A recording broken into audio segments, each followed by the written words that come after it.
A'udzubillahi minasyaitonirrajim. Qalu subhanaka la ilma lana illa ma 'allamtana innaka antal alimul hakim. Wa qala Nabi sallallahu alaihi wasallam man salaka tariqan yaltamisu bi ilman sahhalallahu lahu tariqan ila jannah. Sadaqallahu nadzim wa sadaqan nabiyul karim. Hadirin jamaah kaum muslimin, Bapak Ibu yang dirahmati Allah Ta'ala, puji syukur kita aturkan kehadirat Allah. Mudah-mudahan seluruh rangkaian ibadah kita sekecil apapun selalu diridhoi serta diterima oleh Allah Ta'ala, dapat menghantarkan nanti saatnya kita kembali ke hadiratnya betul-betul dibarengi mati dalam keadaan husnul khatimah, jauh daripada su'ul khatimah. Amin ya rabbal alamin. Salawat salam kita aturkan kepada baginda panutan kita, junjungan kita Nabi Agung Muhammad sallallahu alaihi wasallam yang sudah banyak memberikan uswah kepada kita. Mudah-mudahan kita betul-betul diakui sebagai umatnya dan nanti pada saatnya mendapatkan syafaat atau pertolongannya. Bila kita lanjutkan taklim kita dalam waktu yang amat sangat singkat ini, kita masuk bab baru, Kitabul Adzkar. Adzkar itu jamak daripada zakaro atau zikir artinya gitu. Jadi ini bab menerangkan tentang zikir kepada Allah Subhanahu wa taala. Babu fadli dzikri, bab menerangkan keutamaannya berzikir. Wal khisi, dan anjuran keras alaihi untuk berzikir. Zikir itu hadirin kadang-kadang diartikan sekedar ingat. Jadi zikir itu adalah dengan ingat Allah berarti. Juga kadang-kadang diartikan menyebut-nyebut asma Allah, sama, kedua-duanya masuk. Cuma zikir ini ada tiga anggota. Ada zikir dengan lesan, menyebut-nyebut atau mengucapkan kalimat zikir. Zikir itu ada tahlil, ada takbir, tahmid, dan tasbih, ada sholawat. Mengucapkan itu dengan lesan. Juga bisa dilakukan dengan hati. Lesannya tidak mengucap tapi hatinya mengucap terus zikir. Dan bisa diucapkan dilakukan dengan perbuatan. Perbuatan yang mengikuti tuntunan Allah itu zikir. Ya, kalau Bapak Ibu jadi pedagang misalnya, yang dijual itu adalah barang yang harus diukur atau ditimbang, Bapak Ibu mengukur dengan pas, itu namanya perbuatan zikir kepada Allah Ta'ala. Lah ono wong jual buah misalnya, ketika ditimbang buah itu tidak sampai 1 kilo, cuma 9 on. Kalau dia ngomong jujur 9 on, dia zikir, itu dapat pahala. Dodol oleh badi, oleh duit, oleh pahala. Zikir kepada Allah Ta'ala.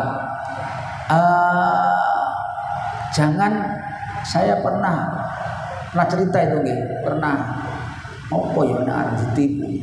Beli buah pas lewat di jalan tempat saya sana, kan ada pasar di jalan. Beli buah jeruk itu, tanya manis apa enggak, katanya manis. Pak, engko lek gak manis balekno, Pak. Balekno jarine wonge. Saya karena dibilang gitu tuku 3 kilo Rupanya begitu sampai rumah, Masya Allah, orang sing gak kecut, semuanya kecut. Ya, kecut semuanya. Tadi dia ngomong katanya lega manis balekno. Saya bawa, saya kembalikan. Apa jawabnya? Ngomong ya nopo? Pak, sampean tuku pirang kilo? 3 kilo. 3 kilo lah, Pak. Sambat. Ku sak prauto iku kabeh kecut, Pak. Coba. Piye ngoten? Ini zaman sekali tidak zikir, malah maksiat durhaka sama Allah.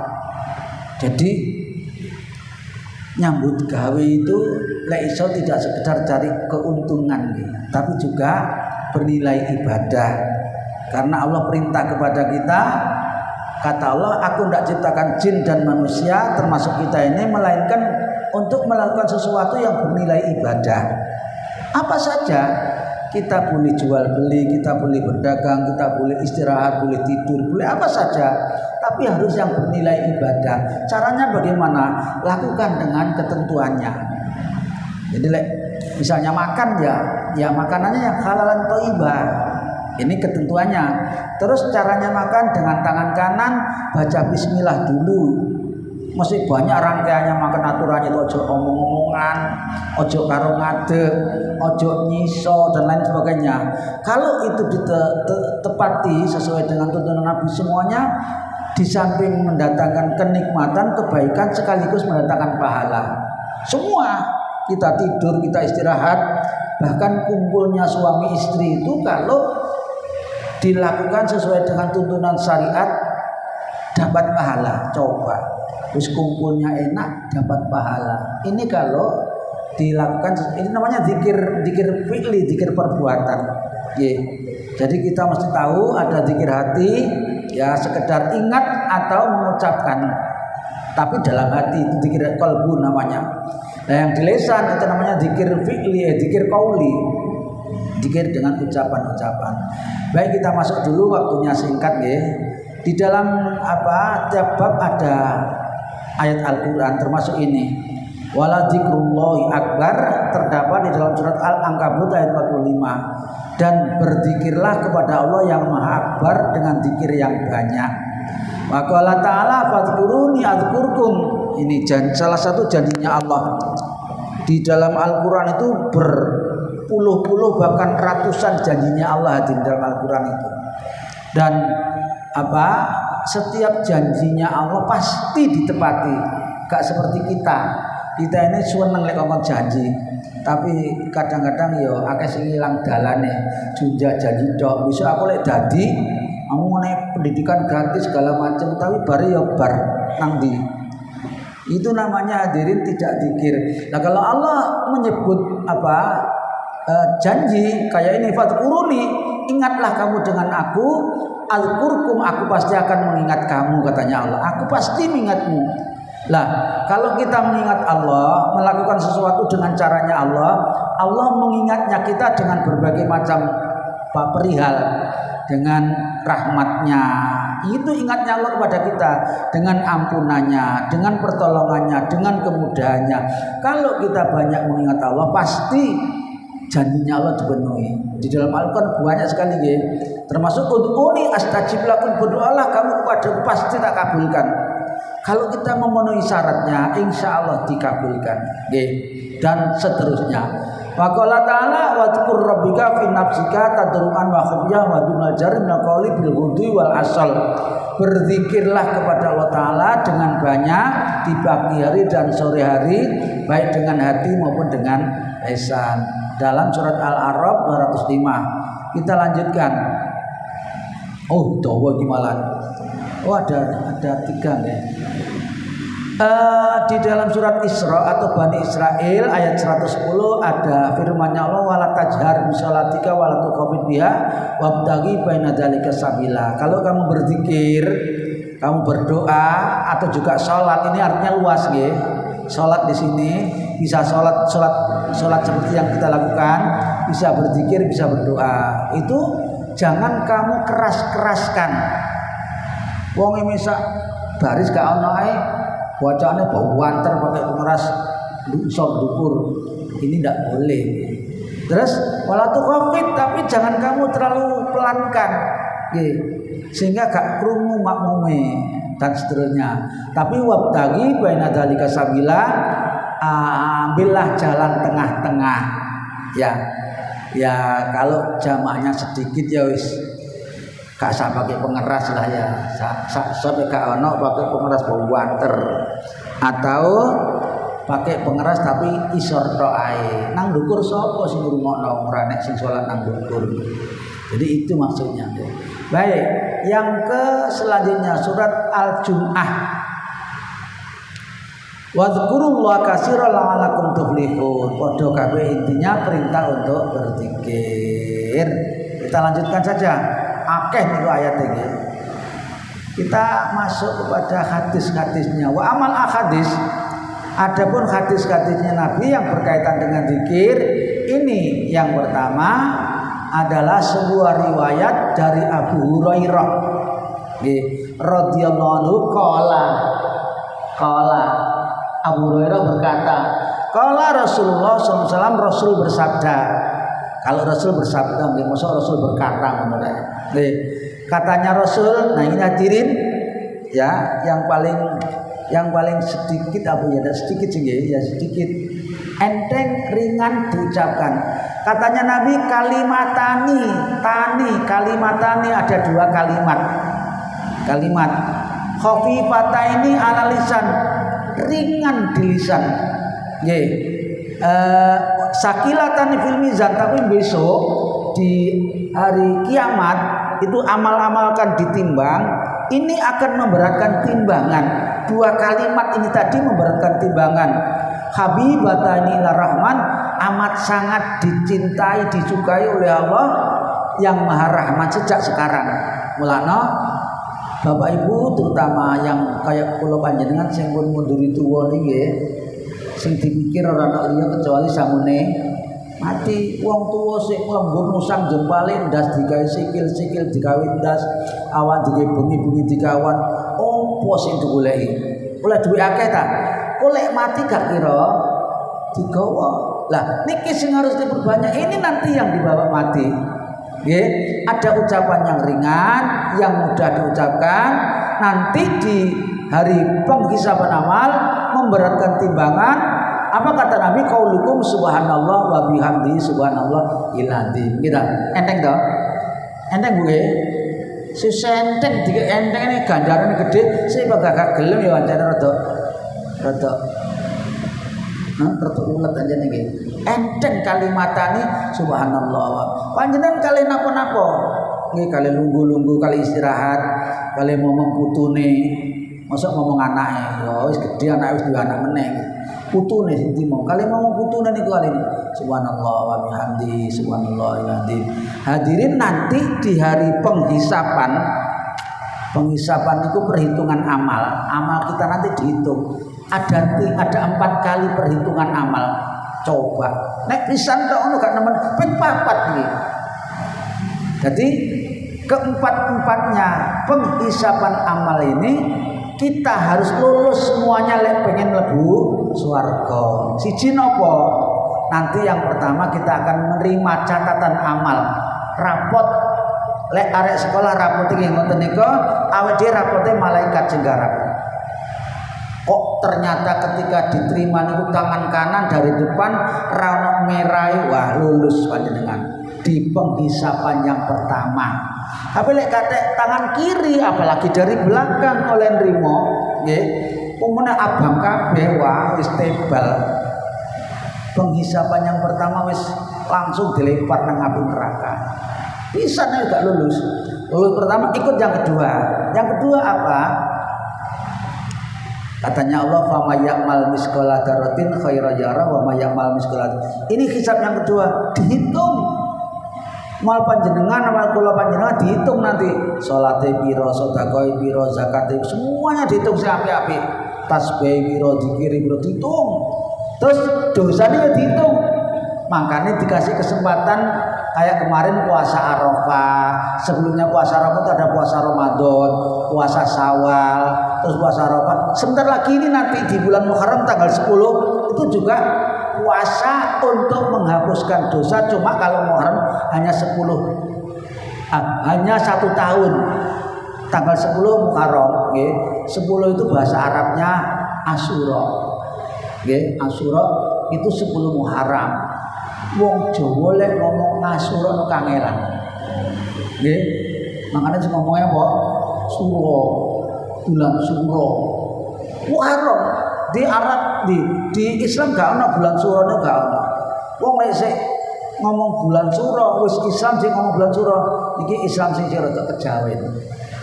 Yang ada Muharram hari ini tadi tanggal 1. Nanti tanggal 10 dihitung piyambak nggih poso disampe gak poso. Ini menghapus dosa. 1 tahun yang telah lalu. Tentu saja dosa yang kecil-kecil, dosa besar seperti zina, membunuh dan seterusnya tidak bisa.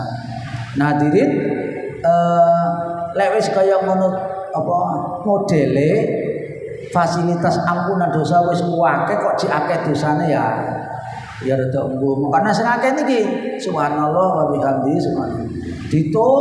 Hisab yang kedua Ternyata akeh baike, akeh amal soleh. Panjenengan lulus malih. Ikut hisab yang ketiga, tes yang ketiga. Apa ditimbang? Katanya Allah, fa amman saqulat mawazinuhu wa huwa fi. Ini ayat Al-Qur'an semua sing ngomong. Lek ternyata ditimbang kaya timbangane napa nika? Pengadilan ngono nggih. Ternyata kok abot apike, wong niku mesti enek eleke, ora ono wong gak ono eleke. Nggih. Tapi lek ternyata sing abot niku timbangan apike, fa huwa fi isyati radiyah kata Allah. Dia segera mendapatkan ridho dari Allah untuk masuk surga. Gitu. Tapi lek ada abot eleke, lah makane niki diwaca sing sering subhanallah wa bihamdi ben abot timbangan apike subhanallah. Nggih. Ibu nggih.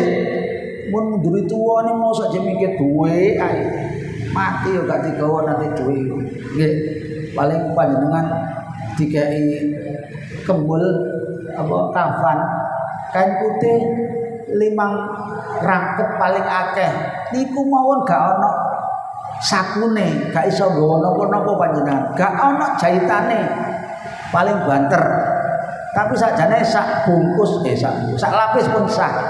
Tapi disunahkan ojo 5 nek wong lanang 3. Jadi hadirin, karena nanti yang kita bawa ini monggo ini kita baca yang banyak subhanallah wa bihamdihi subhanallahil azim. Kesel lambene ati tok mawon. Subhanallah kali apa? Kali masak, kali nyapu-nyapu. Nek ten kamar kecil ojo tapi. Nek wis ning WC nggih ning kamar mandi, lek kepengin tetep maca ning ati mawon, jangan dilesankan. Nggih, begitu mudahnya zikir itu. Ditimbang yang ketiga ternyata panjenengan abot apike nggih. Ini berarti lulus nek abot eleke gagal masuk neraka. Lulus 3, yang keempat terakhir yang amat sangat ngeri membahayakan. Kita sulit kalau tidak mendapat pertolongannya Nabi, namanya syafaat. Makanya sing banyak membaca sholawat ben besok dulu sudah kita pelajari di bab sholawat itu nggih. Nanti orang yang banyak mendapatkan pertolongan Nabi, dekat dengan Nabi adalah orang yang banyak membaca sholawat kepadaku. Sing akeh nggih sallallahu alaihi Muhammad sallallahu alaihi Muhammad. Itu titian sirat, niti antara alam barzah untuk masuk ke akhirat, surga namanya. Lah kita kalau lulus yang mesti swarga, wis gak tek napa-napa malih. Tapi lek gak lulus hadirin gluntung, jatuh ke neraka. Jatuh. Wong mlebu neraka niku istilahnya kan kejegur nggih, kecemplung nggih. Gak ana wong munggah neraka niku gak ana. Mergo neraka nang kono, jauh banget. Gak iso nyabrang kejegur. Nggih. Lah nek enten swarga niku munggah swarga, gak ana wong kejegur swargane gak ana. Sing ana munggah swarga. Nah, hadirin Bapak Ibu yang dirahmati Allah Taala, niti ini tergantung amalnya. Semua amale api kaya para nabi, para wali ngoten lak wis ilang pisan. Wih, hebat, amale hebat. Nggih. Dan begitu seterusnya ada yang lebih pelan. Ada yang kayak pesawat, cepet tapi sik ketok diwasno. Nggih. Ada lebih rendah lagi kayak terbangnya burung, lebih pelan lagi. Ada yang kayak orang lari dan seterusnya sampai yang terakhir itu merangkak niki mawon nek iso wis bagus kan. Lah nek gak iso padahal penyeberangan ini tidak mulus. Di samping titiannya kecil katanya tajam, bukan hanya kecil tajam.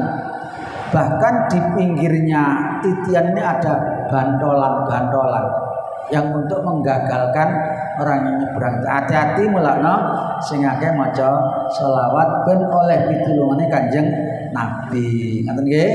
Jadi ini hadirin hadis yang pertama tentang zikir sing akeh maca napa? Subhanallah wa bihamdihi. Kula suwun ngaji kitab niki lek pun teko bab zikir ini. Ademno ati. Nggih, sing zikir dosa diampuni pun. Siap nggih? Subhanallah wa bihamdihi. Nek iso antara adzan subuh kali qomat niku pun gak maca niki. Saiso-isoe maca pira wae. Nggih, itu yang paling utama. Mohon mutabak alaih. Ada yang ditanyakan? Lanjut. Jadi yang kedua, wa anhu dari ndi? Iya tak? Monggo nggih tanteni.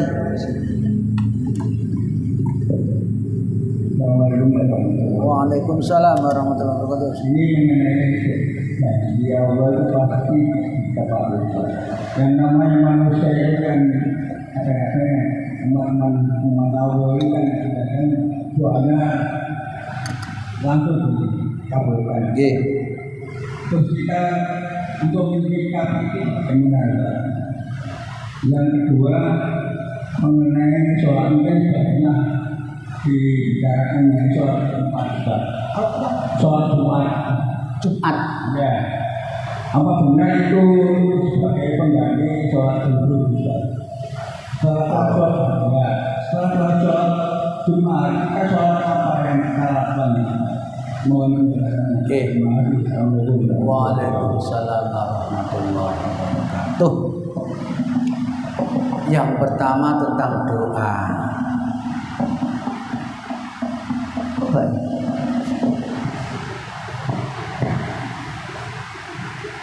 Kita kira tamu. Ngeten. Yang pertama Allah bilang ud'uni astajib lakum. Berdoalah kamu pasti tak kabulkan. Tapi ada syaratnya. Fal yu'minu bi wal yastajibuli. Syaratnya niku beriman betul, yakin betul kepada Allah, yakin betul doanya betul, benar, dan yakin betul kalau yang dibaca tidak salah. Yang pertama yakin itu namanya beriman kepada Allah, Rasulnya, segala macam rukun iman itu. Terus wal yastajibuli, carilah atau berbuatlah sesuatu yang membuat doamu terkabul. Lek enten wong misalnya A karo B, ini contoh nggih, A karo B niki saudara bagus, teman kemana-mana suka tolong menolong. Sementara ada lagi yang dua orang, C sama D, ini saling siwak-siwaan, pokoknya saling memfitnah, saling menyakiti. Ngoten nggih. Ini contoh saja. Lah, A sama B tadi karena saling membagusi, misalnya A butuh pertolongan B, dan bisa membantu. Ketika A minta pertolongan, segera dibantu apa enggak? Dibantu toh nggih? Karena baik. Nah, sementara C sama D karena gawe ini siwak-siwaan, lek kadek jaluk tolong anak sesuatu yang perlu pertolongan, kira-kira ditolong apa enggak? Nah, kita kalau kepengen mudah ditolong oleh Allah, kita harus selalu baik sama Allah. Nggih. Lek dipanggil azan datang, lek dilarang apa gitu dijauhi. Nah, hadirin yang dirahmati Allah, pasti di ayat yang lain Allah mengatakan innallaha la yukhliful mi'ad. Allah sama sekali tidak pernah ingkar janji. Kalau Allah janji pasti dipenuhi. Cuma ini yang sering jadi persoalan itu, penuhan janji Allah ini ada minimal tiga versi. Ada yang langsung. Hadirin, kula niku bolak-balik merasakan doa yang langsung tuh enggak sekarang doa terus kok dikabul, enggak. Yang masih beberapa hari, 2-3 hari. Yang pertama saya pernah kehilangan dompet. Saya yakin belum tak bawa kemana-mana. Dompet itu isinya macam-macam, ada surat-surat, STNK, ada SIM, ada kartu PIN, segala macam. Saya sudah panik, nanti boleh tidak ketemu. Sudah mau lapor polisi saya. Terus saya sholat hajat. Tiap malam sholat hajat, dan sholat hajat itu ada yang ringan, sedang, ada yang berat. Yang saya lakukan yang berat. Jangan tanya sekarang, kok lain kali tanya sholat hajat yang berat yang kayak apa, nanti saya beritahu. Rupanya hadirin kurang lebih 3 hari ketemu dong, lanjut ketek. Sudah mau lapor polisi saya. Pernah. Yang kedua kehilangan buku tabungan. Rupanya tidak hilang, tapi saya lupa naruhnya. Jadi bingung sudah, sama mau lapor polisi ya. rumahnya di Bani ketemu. Itu di antara celah-celah buku yang banyak dalam lemari itu saya lupa sebelah mana dulu saya naruhnya. Rupanya begitu saya mohon betul-betul dikabulkan. Ini yang cepat. Yang kemarin yang terakhir kontak mobil itu kan sekalian sama STNK-nya gandul dong. Itu gak enek ya bingung ya. Akhirnya gitu. Ini diantara yang langsung terkabul. Ada yang agak lama.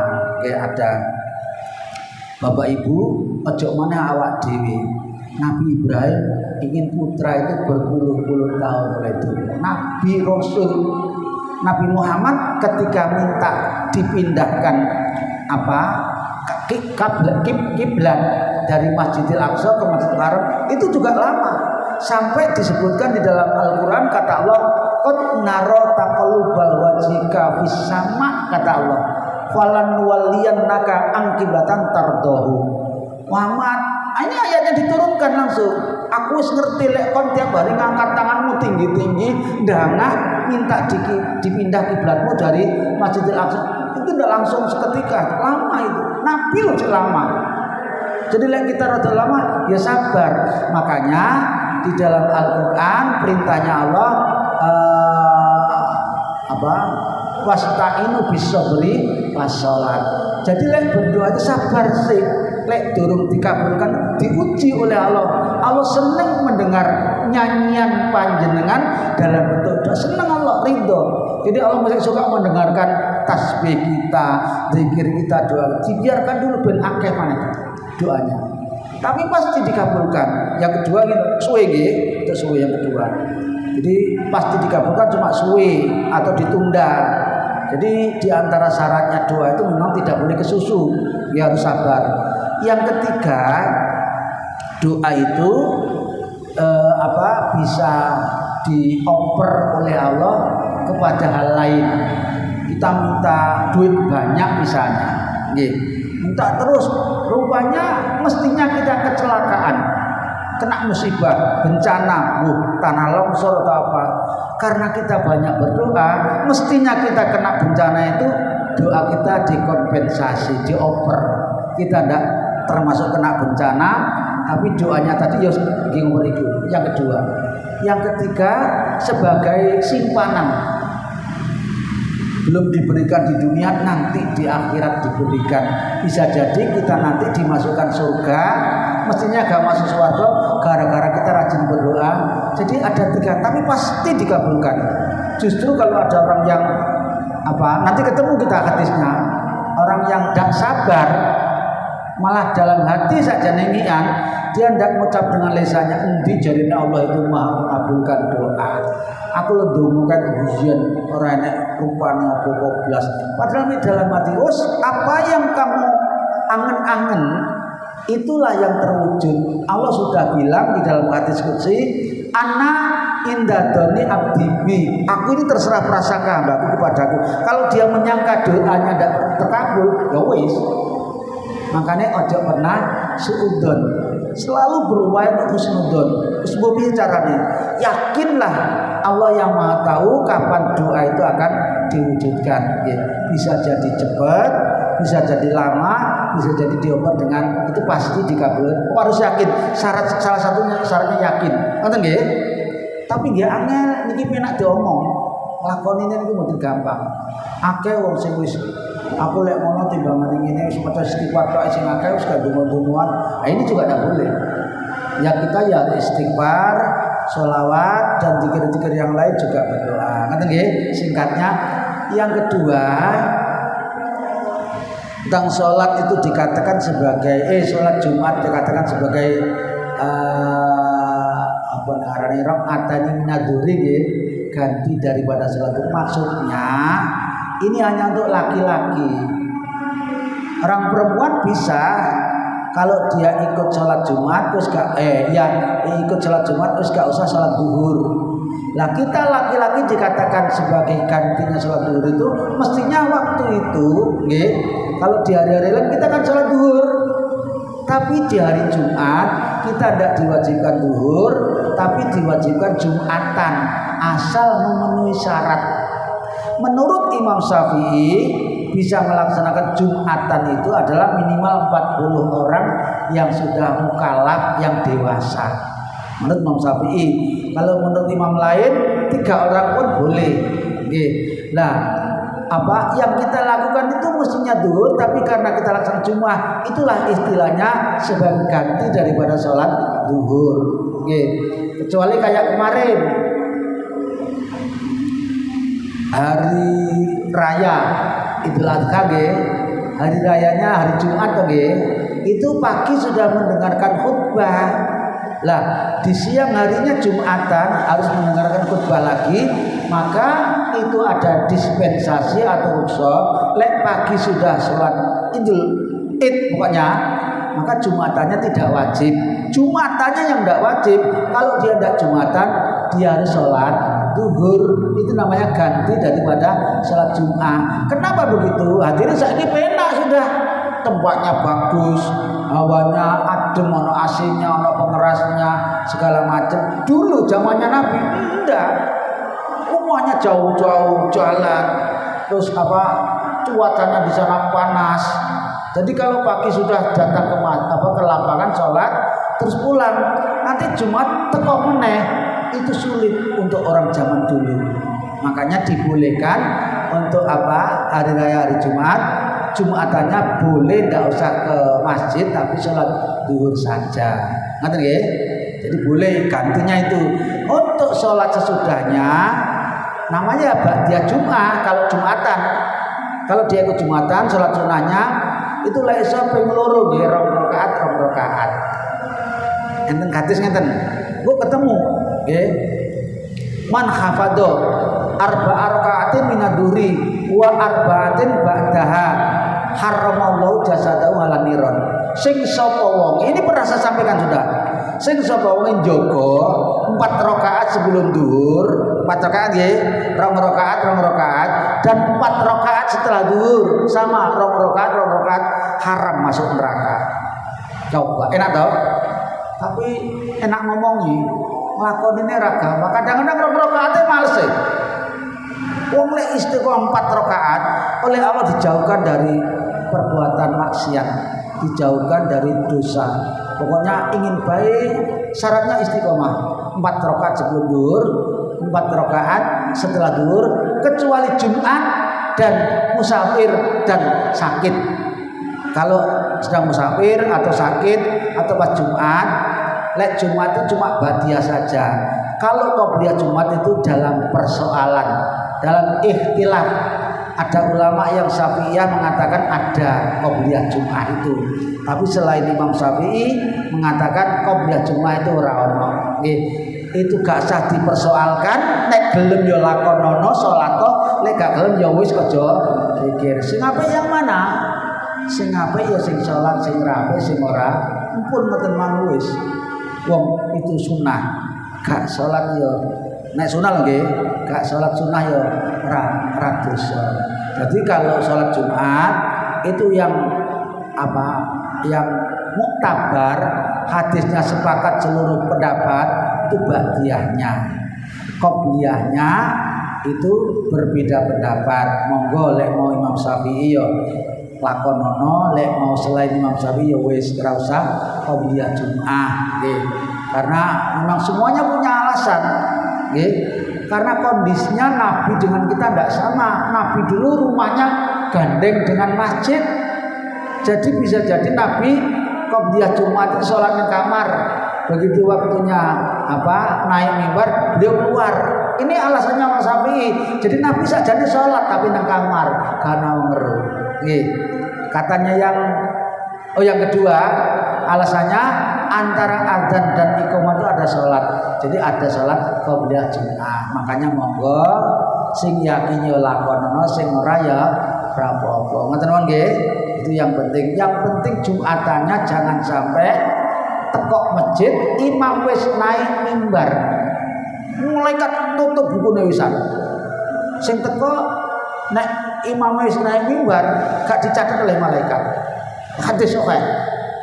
Jadi teko masjid niku lek iso sing paling dhisik oleh bonus pahala kayak kurban onta. Ngoten. Terus selambat-lambatnya pokok jangan sampai kedahuluan. Makanya saya kembali dulu pernah cerita saya zamannya Ustadz Suherman Rosidi ya. Dulu di sana dianjurkan kasih kantor yang ada tempat sholatnya.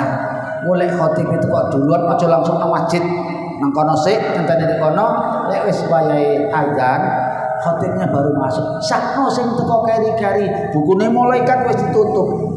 Gak keduman deh. Amlakno lek Jumatan niku minimal pokoknya sadurunge imam naik mimbar aja imam wis khutbah kedua kita kok masyaallah hadirin banyak di kantor-kantor kayak gitu nggih. Pokoknya ada, saya tidak nyebutkan, saya pernah khutbah itu sudah naik sudah khutbah yang kedua si jagongan yang serambi ini loh rokokan barang, ya Allah ngenes kok saja nih ngenes. Enten malih di satu kantor ya Jumatan ya di masjid tapi di kantor mulai dia masuk masjid sampai komat ngeten terus bolak-balik tak peliliil, tak singgung barangku, gak ngereken belas noret. Podo karo Jumatan. Barang siapa yang kata zaman Nabi dulu, yang Jumatan tapi dia bercakap-cakap atau bermain-main kerikil. Kenapa kerikil? Dulu masjidnya penuh kerikil, belum ada gini. Masjidnya pasir, patok sana. Jadi lek Jumatan kok dolanan kerikil sing niku lago Jumatannya. Atau ngomong nanti lagu Jumatannya. Pemane kadek ngene selama khutbah bakal cak terus ngene. Ya Allah, iki zaman akhir ngene. Jumatan iku sing muni teko masjid mulai perlu ngantuk ya turu nggih khutbah. Nah, ini cerita pernah saya sampaikan juga di Gresik ada orang yang marah-marah protes sama takmirnya. Begitu dia istirahat dari kerja masuk ke masjid, sholat sunnah, terus golek cagak, senden cagak merem, turu. Begitu komat dikumandangkan, baru bangun dia marah-marah. Ini aliran apa? Masjid kok Jumatan tidak ada khutbahnya.